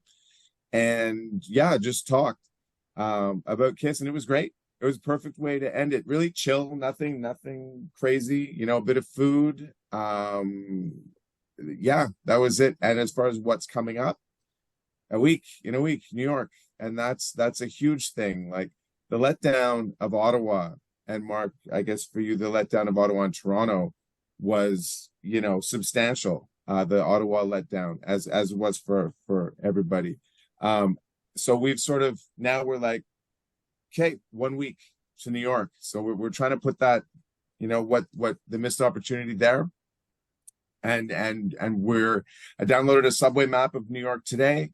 We're gonna start putting, this is where our Airbnb is, this is where this is, and then the New York map that Kiss sent everybody with the different spots, and we're putting that together. We've just booked a table at the Hard Rock Cafe on the Friday night. Nice. At the same place as the party, but so we'll see. We'll be there. at the venue. And then I have Saturday after the show. I don't know what exactly is going on, but something's going to be going on. Yeah. And then Sunday night, Craig Gass is doing a night at a comedy club. He's got the club for the whole night. It's his, and that could end up being the sneaky hot ticket of the whole weekend. Is the Craig Gass show with the people who come by and see the show and, you know, might get on stage or might be in the audience. There's a lot of rumors going around, but we're just happy to have a table there. My wife and I are going to go do that. Walk around Manhattan. We're really excited for that. It's going to be an amazing weekend away with the Final Kiss show on the Saturday. That is just like, yeah, just I can't even get my head around it, actually. Just like I couldn't get my head around the canceled shows, really. I can't really get my head around the last show either. But that's coming up. We fly out a week tomorrow. Yeah. So it's super, super exciting. Nice. Yeah. Mark W., how about you? Well, what is there to do after except for hang with the Kiss Army or the Kiss Navy? That's that's equally as fun a part of the experience over the last number of shows, or all the shows I've been to over the last 40 years. That is every bit, the camaraderie is every bit as exciting in the aftermath that follows. I'm not seeing the other shows. Missing Ottawa and Toronto were unexpected, but my very last moment of my very last Kiss concert was me catching a Catman balloon, Nice. and that, and as you know, I play the band as Mark does in, we're one of the hottest tribute bands in Canada, and it's just like, it was almost like, here's a gift from the heavens. You don't know it yet. You're not going to get to see your last concerts, but here's a gift from the heavens for you just to hang on to. Very fitting. Nice. It's awesome. Perfect. Super cool. Like you say about turning lemons into lemonade, that's my lemonade, man. I just bang. Yes, sir. Look at that. Thank you. That was it, and it can't be anything more going forward. Like you all, I've got an extensive Kiss collection. We'd like to get something on the east coast of Canada that's more of a commercial space, that would be a destination that we could have Kiss conventions there, or music and stuff like that. So I'm hoping that something like that will come to fruition in the not too distant future, and if so, obviously we'll update you all here on it. That would be awesome. Yeah, Awesome. yeah, very cool. Megan, how about you? Well, after the show, so like I always seems like I'm always complaining about stuff, but with this thing, so we wanted to see Amber Wild, and so I've been hearing my friend Keith Doyle. He tried to go and see them in Edmonton, and he said that he went right after the show and got there, and they were packing up. So I was already kind of concerned that we weren't going to be able to see Amber Wild. So like it took us until like 10 after 11 to get into the parkade to get to our car, and then it took us until almost 11:30 to get out of the parkade. We had to drop the kids off at home and then zoom back to where Amber Wild were playing. Winnipeg's not that big, and we live close to downtown, so we got there at about 11:45, and we were hopeful, but we got to the bar where Amber Wild was playing, and the security guard met us outside and said, "Are you here for the Kiss after party?" And we said yes. And he says, "Well, it's over, like they're done." And we're like, okay, it's 11:45, and he pointed to, there's this little sort of gathering gaggle of people off to the side, maybe about 10, and he said, yeah, that's half of the people that were at the show. Oof. So my thing is, like, I would have loved that, because think about after the Kiss cruise, right, when we'd all get out after the shows and there'd be a band playing and we'd be all revved up to go. So like, and granted our show was on a Wednesday, but it sounds like this was kind of the way that the Amber Wild shows were operating, is they would be starting while Kiss was ending. Was playing, yeah. Yeah, which I thought was nuts. And just to throw in, like, that just personally, they could have built this huge following, I think, across Canada if they had started a little bit later, and people going to that show in Vancouver, in Edmonton, in Calgary, in Saskatoon, in Winnipeg, and then on the way. So we tried, and we debated going somewhere else. And it's like, nah, I just want to go home and look at my pictures. So went home and did that, because I think, Mark, you had to work the next day. So we were in totally different parts of the arena. So we just went back home, and I think I made myself a margarita, pretended I was on the deck of the cruise, and went through all my pictures and enjoyed that.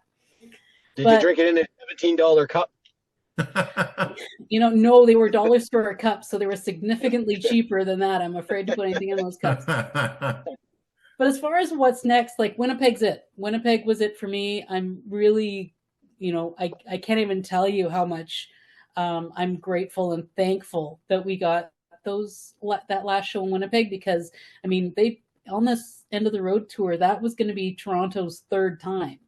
And we hadn't seen them here in Winnipeg. So I was really, really super grateful that we did get our last show. And that was my last show. I know I sort of stood there at the end going, wow, this is it. And thinking, okay, what's next? And it's like, okay, well, I still got all my CDs. The majority of times that I've seen Kiss, if I were to add them all up, were on the Kiss cruise. So really the number of times that they've actually toured near me to see them in concert, not a huge number. So, Kiss will always be there. You guys will always be there. My memories from the cruise will always be there. All the stuff I've got in the basement is still going to be there. Although maybe now I burn it all. No, I'm not going to burn it all. I'll take it. I'm not burning my Kiss stuff. So, but it's going to be a little bit different.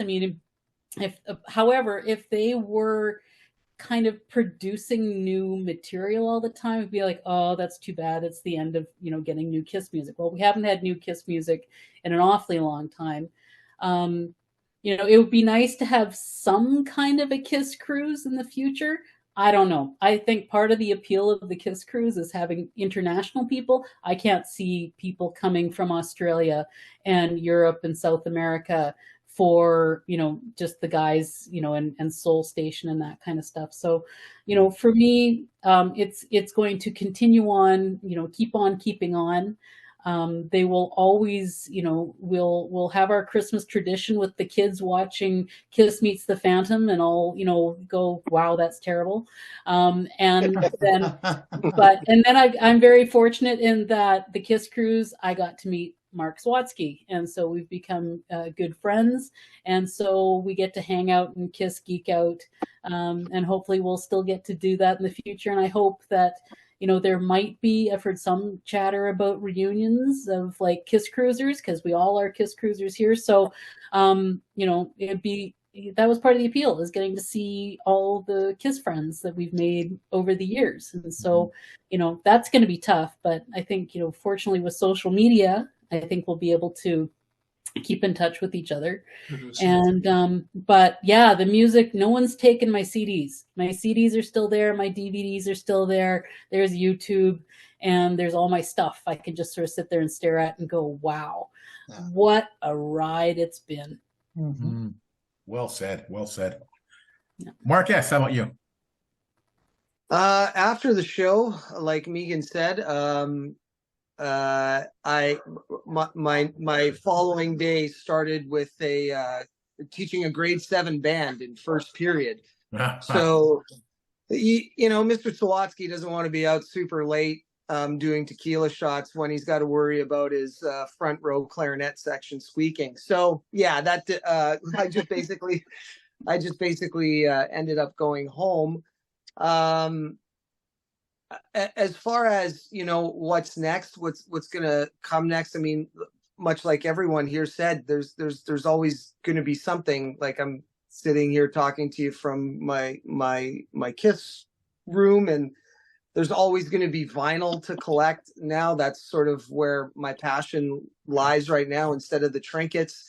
I'm not going to get rid of them. I'm going to have my 10 copies of the Peter Criss solo album, but maybe I've only listened to it 5 times in my life, but if an 11th copy comes out and it's an alternate copy, I'm going to get it. It's still fun. It's still fun to be a Kiss fan. Like Megan said, we were fortunate enough to meet each other, albeit we lived blocks from each other, but we had to travel to where was that Kiss cruise that happened? Well, that was the one that Miami. was it was Miami, but then it was in the middle of the Right. it was the grand. Well, we went to Cozumel because that was Kiss Cruise 2, and that was Sandy that we couldn't go to the beach. Remember? Yeah. So Yeah. like, Yeah. you know, we had to travel how many kilometers to finally meet each other, but it was really cool to get to meet her and her husband and their kids and be part of their life. And, you know, holidays now are spent with them because it's just my wife and I that are here in Winnipeg. We're going to get together for the December 2nd pay-per-view and watch it on the big screen here and have some margaritas and some nachos and enjoy ourselves and probably talk the whole night about Kiss, because that's normally what happens when we get together, and that's what we always do. And you know, whenever we get together for, like, it's never Thanksgiving. It's like, you know, it's Thanksgiving dinner, but the topic is Kiss, right? That's just how it is, and that's how it always will be. And there'll always be some kid that'll come up to me at my work and ask me about, you know, some of the posters that I have in my office, or you know, my desktop screen, and, oh, you met them, and just interesting stories like that. So to share that kind of idea of being a fan and what it's meant to me for like 46 years of my life. That it, you know, that's all of us. That's a big deal. I haven't had a relationship outside of that with my other family members for that long. So Yeah. Claudia? Well, what did we do? Well, remember, after the Montreal show, we met up again. You know, you guys, you went back to the old Orchard stuff, Yeah. so that was a lot of fun. We all ended up in a high and wanted to do something else. So being a Saturday night, that was a great way to wrap up the day. A beautiful day, by the way. So that was fantastic. And then, well, after Quebec, I had to drive back. It was pretty late. I had to wake up really early the next morning for work, so I couldn't stay in Quebec City. And then what comes next for me in terms of Kiss? Well, you know, you guys, you said it already beautifully. You know, Mark, Marquez, you just said it all. So a long commitment with this band. I have to say that personally, I feel myself very fortunate. I have to say that I had like two different lives. You know, I wasn't born here in Canada, so I moved to Canada about 20 years ago from Argentina. I used to have, and still, you know, all my family is still there. You know, most of my friends, you know, from the, you know, when I was a teenager, when I was small, they're still there.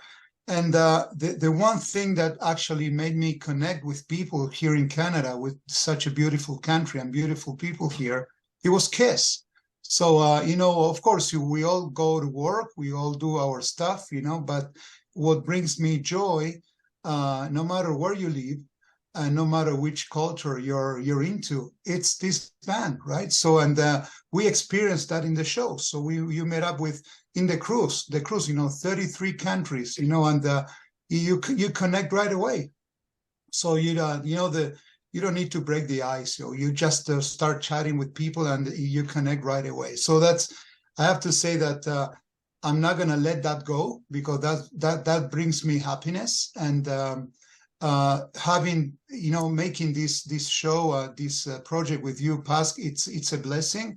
And that's how we're gonna keep the flame alive, you know, of the band. You know, keep doing this, keep being connected with positive people. You know, we're not here to kind of criticize or complain or anything. We don't have time for that. So this is a time for celebration, and we're gonna wrap up our band, you know, in the next coming days. But Kiss will live on.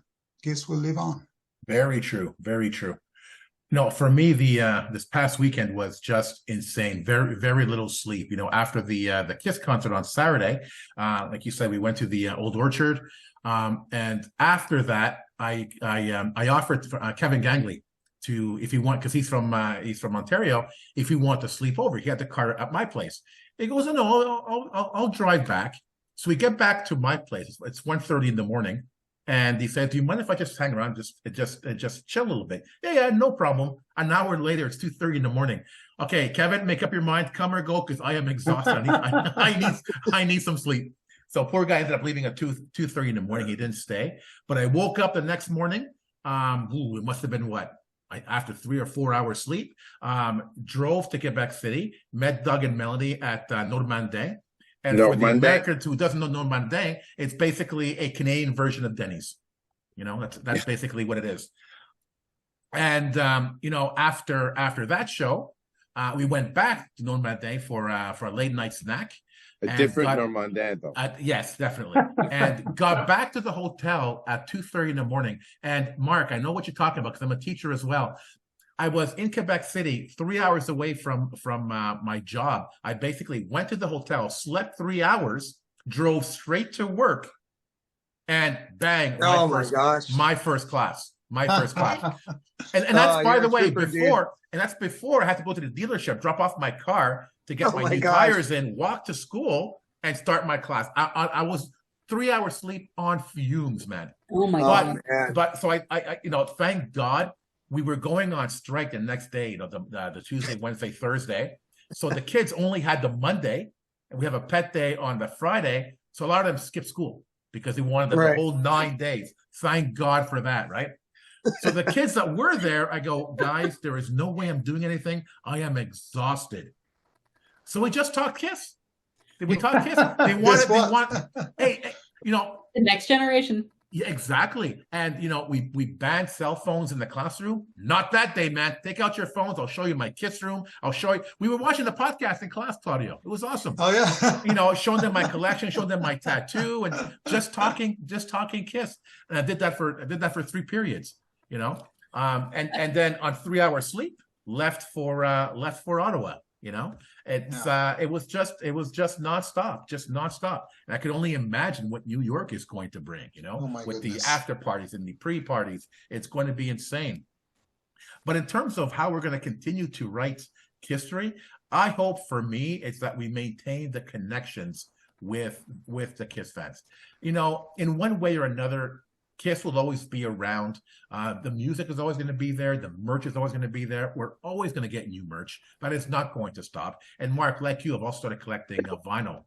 A lot more than my other Kiss stuff now. It's like I can't stop. What a rabbit hole. That's not going to stop. I will continue being in debt over Kiss merch, gladly. And I'm also looking forward to seeing where this show is going to go after December 2nd, and there's no stopping us, man. This is going to continue on for a very long time because there's always something to talk about. There's always fans to connect with. There's always fans to promote their projects, promote history, and it's never going to end. And I think as long as we keep it in our hearts and we maintain these connections, it's gonna last forever. One of the Sail Away shows, I don't know if it was the one you were at, Mark. Sorry, not Sail Away, Soundcheck. Jeez. Somebody asked Paul about the cruises, and Paul, it might have been Edmonton where they asked it, and Paul answered a great, thoughtful answer about how, when they started the cruises, they didn't expect them to be anything, and that they became such a huge thing for the community, the Kiss community, and how people have met on the cruise and gotten married. Like that touched, he mentioned that, and how important it is to the fans and to the band. And it's on YouTube that he said that they want to keep doing the cruises. Yep. And he said this last week. So I heard that, and it's awesome that all of us have been on the cruise, and that if we could in 2024 or 2025, whenever it is, get together and hang out for the Sail Away show, whatever that might be, would be, perfect and beautiful and important, and I'm looking forward to it. Yeah. Oh, absolutely. And you know Yeah. what, Doug? In the Montreal sound check, he said it again. So one of the questions was if there were going to be more cruises, and he said, "Well, if Kiss fans want more cruises, there will be more cruises." He Wow. didn't say when, or he didn't say if it was going to be with makeup or without makeup, but he said there will definitely be more Kiss cruises. I think it's going to depend on what happens after December the 2nd. I Yeah. think there's something going down as far as who owns what. Yeah. You know, if they wanted to have those cruises, they would have had it. I'm a little skeptical, but that's just my nature. That I would love to see it. But I mean, Paul said it on the last cruise. You know, he says, "Yep, we're going to have another one, and it's going to be like Soul Station and Jeans Band, da da da da." And like it hasn't happened. No. Yeah. So, you know, it's I've interviewed enough politicians to say it's easy to say lots of stuff. Whether or not things actually happen, and you know, you're not going to say anything controversial, or you're not going to put, you know, the kibosh on anything in one of those, you know, sound check Q&As kind of things, right? I again don't want to be Debbie Downer, but like, you know, I'm hopeful that they do something. But I mean, if they were going to, wouldn't they have already? But that's just cynical me. That's just. But they're doing the final 50. They're busy. Their business is doing that. It's something that they could work, and it takes a long time to prep something like that to work it. I see that as something that will come out of the dust settling after December 2nd, January, February, maybe to do in 2025 with Gene's band, with Soul Station, with Bruce's band, because that's kind of a deal breaker. Bruce's band being there, you know, the Talisman, what have you. But yeah, I mean, we're hopeful for that. Yeah, cautiously optimistic. Yeah. But I will say this: if this is truly it, and they don't do anything after, those guys, and pardon my language, but those guys fucking deserve to be retired. Absolutely. They work their asses. Oh yeah. Absolutely. Yeah. I don't know any band that's worked that hard. Yeah. Any band. Yeah. So they have earned it tenfold. Yeah. Totally. And tip of the hat to them for going out on top. Like Totally. really. Yeah. Totally. Okay, so we're wrapping up. This has been wonderful to have you here. You know, Doug, Mark W, Marquez, and Megan. It's been fantastic. What a way to celebrate, you know, our favorite band playing Canadian soil. So it's been great. Thank you for everything. Thank you for your time. And well, so I think we're going to have more chances to see each other. So keep on rocking. And again, it's been wonderful to have you. Thanks for having us. Thank you so much. Thank you so much. Yeah, Awesome. thank you. Now, Kiss Army, don't go anywhere just yet. The show is not over. We tried to have a former guest here on the panel, Roger Bernard of the legendary Kiss Black Books, but unfortunately his schedule wouldn't allow it. But one way or another, we wanted him on this show. So we asked him to prepare a short video describing his experience on the end of the road. And that's coming up in just a second. And immediately following Roger's video, we also prepared a little photo montage to One Last Kiss, an incredible song written and performed by Fran Galanti and Jerry Lee Watkins, and also known as the Kiss Room House Band. Enjoy, people. Enjoy. Hello, Kiss Army, and thank you to Pasquale and Claudio for allowing me to be part of that podcast. I'm going to give you a little briefing on the 3 concerts that I saw this month. I've seen the Hollywood Bowl here in California, and then I flew last weekend to Montreal to see the Montreal show on Saturday, and on Sunday was the Quebec show, my hometown. And I wanted to finish my Kiss experience on seeing this tour concerts in my hometown. Let's start with the Hollywood show. Hollywood Bowl was a great venue. The crowd outside was diversified, very, very cool. A lot of kids, a lot of everything there. People were very excited. It was fun to be actually walking in to see how hyped everybody was, and tons of people dressed up. But it was a typical California. The weather was beautiful. It was an outdoor concert. So the weather was always like is it going to be great or not? And it was perfect. I went with three friends of mine that were from the East Coast. There was Chris, Doyle, and Ron. And the three of them actually were able to give me a little bit of, they were able to compare this concert with the one that they saw previously. And they actually all agreed that this concert was a lot better overall. And the crowd was also much, much more interesting and a lot better as well.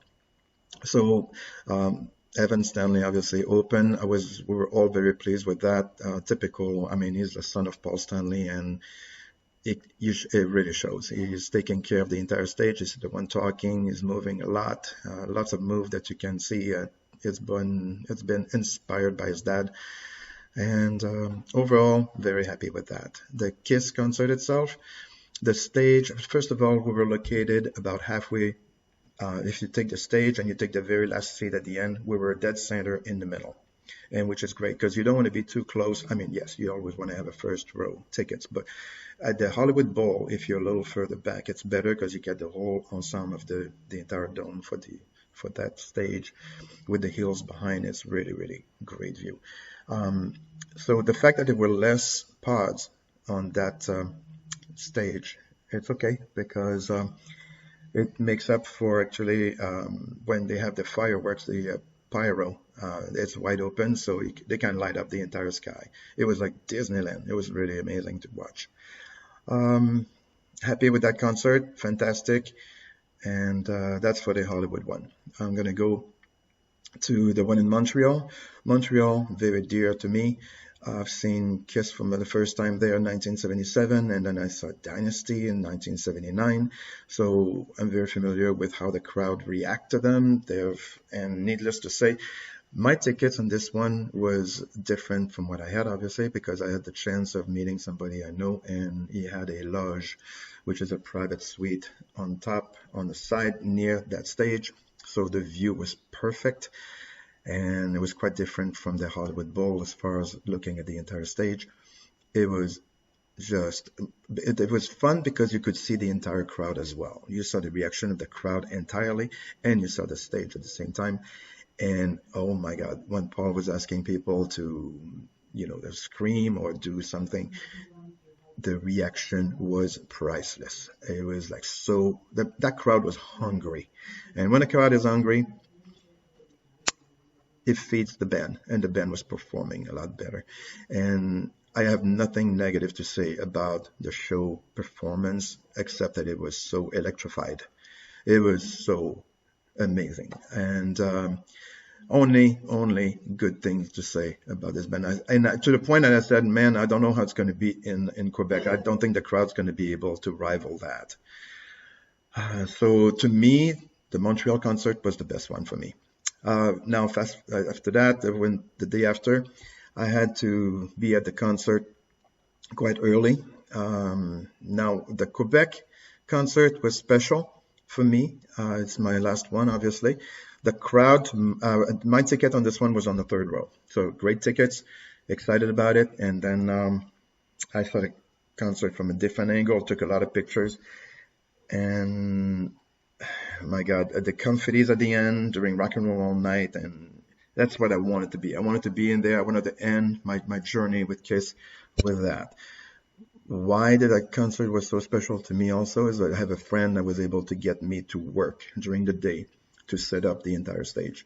So the fact that I was in the belly of the beast, if I can put it that way, it was to see all the neck and neck and how to set up everything. Like I've seen the TV show back in 1979, 3, 2, 1 Contact. I don't know if you've seen that video when you see that lady that was invited to help setting up the entire lighting rig. And I remember in those days, I said, oh my gosh, she's so lucky. I wish I could do that. Well, I was able to do that just on my last show. So for that particular reason, that experience there so those 3 shows are all exciting for a different reason. The Hollywood Bowl for the venue itself and how it was. Montreal is for the show itself and where I was looking at it. And the Quebec City was wonderful as well. The Quebec City, by the way, to end this one, at the end, there was one song that the crowd reacted as good, by the way, as Montreal. I was very surprised to see that it was packed and the crowd was very electrified as well. So it was like, oh my God, those guys, they have it. And actually, Paul said, should we call it Quebec Rock City? So that was pretty cool when he said that. So anyway, you're having my briefing, and that's my thought on those 3 concerts. And thank you for watching, and rock and roll all night and party every day. Peace. Yes, we're in town for KISS.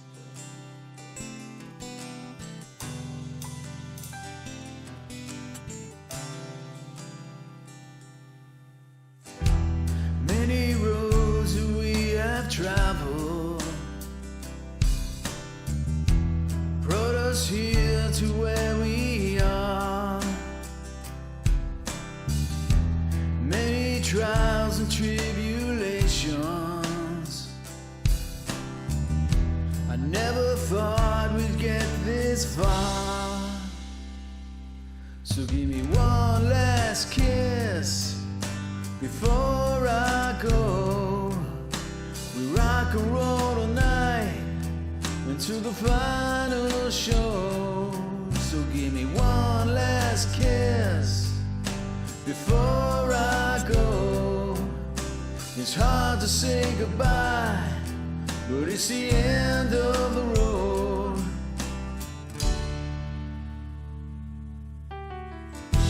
You know it wasn't always easy.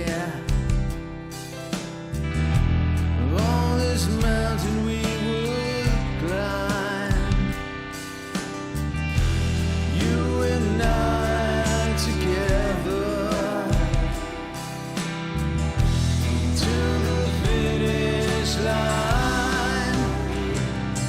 So give me one last kiss before I go.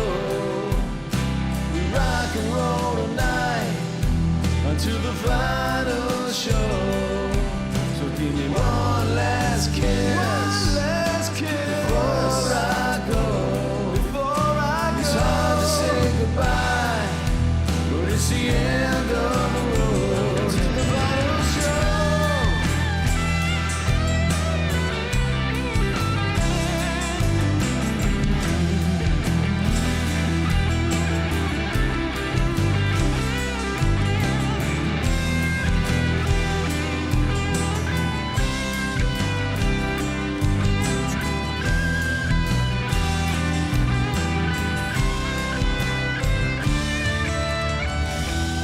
Well, the time has finally come now. There's nothing left that we can say. Just remember all the good times as we go our separate ways. So give me one last kiss before I go. We rock and roll all night until the final show. So give me one last kiss before I go. It's hard to say goodbye, but it's the end of the road. One last kiss before I go. Rock and roll all night until the final show. One last kiss before I go. It's hard to say goodbye, but it's the end of the Firehouse, four unbelievable young musical performers whose albums and concert appearances have really been creating a musical revolution. Gene and I were in a band, and we wanted to do a big theatrical presentation. We would rent our own concert hall. Peter Chris, Paul, Sam, hey, Riley. And I just want me to thank everyone for this